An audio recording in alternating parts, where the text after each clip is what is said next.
Bugun 7-mart, bugun bir juda ham yoqimsiz hodisa bo'ldi.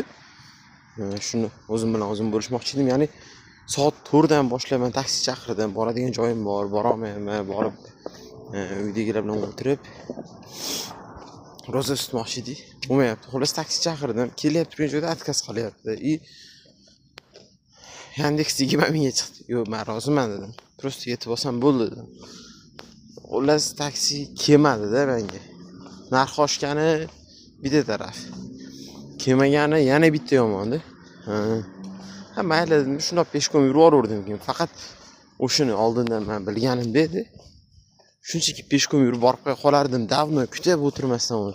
U ana keladi, mana keladi, kelmadi umuman. Endi insof bilan iymon degan narsa bor-da. Ne? Mana bunaqa deydi. O'zbeklarda iymon bor, insof yo'q. Ruslarda iymon yo'q, insof bor deydi. O'zi qaysi biri yaxshiroq? Iymonli bo'lishmi, insofli bo'lishmi? Iymon so'zining ma'nosi arabchada olingan ishonch degan, ya'ni asosiy ma'nosi Xudoga bo'lgan ishonch degan ma'noni bildiradi. Bizda iymonli odamlar Xudoga shunchalar ishonadiki, lekin har hayotda qo'ylarni narxi oshadi. Har bayramlarda nimaga aloqasi bor narsa bo'lsa, o'shalar narxi to'liq oshib ketadi.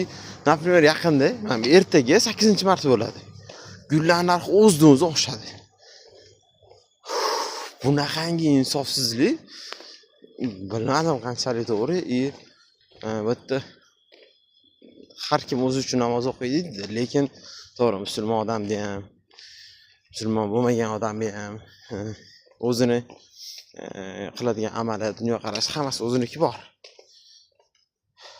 Lekin bir juda ham xunuk holatlarimiz ko'pda. Bizda menimcha iymon borligi yaxshi-ku, lekin insofni yevorishimiz juda yomon bo'lsa kerak deb hisoblayman. Balkim o'zgarar odamlar. Shunaqa. O'zim uchun bitta xulosaga keldim. Insofni yevormaylik xatya.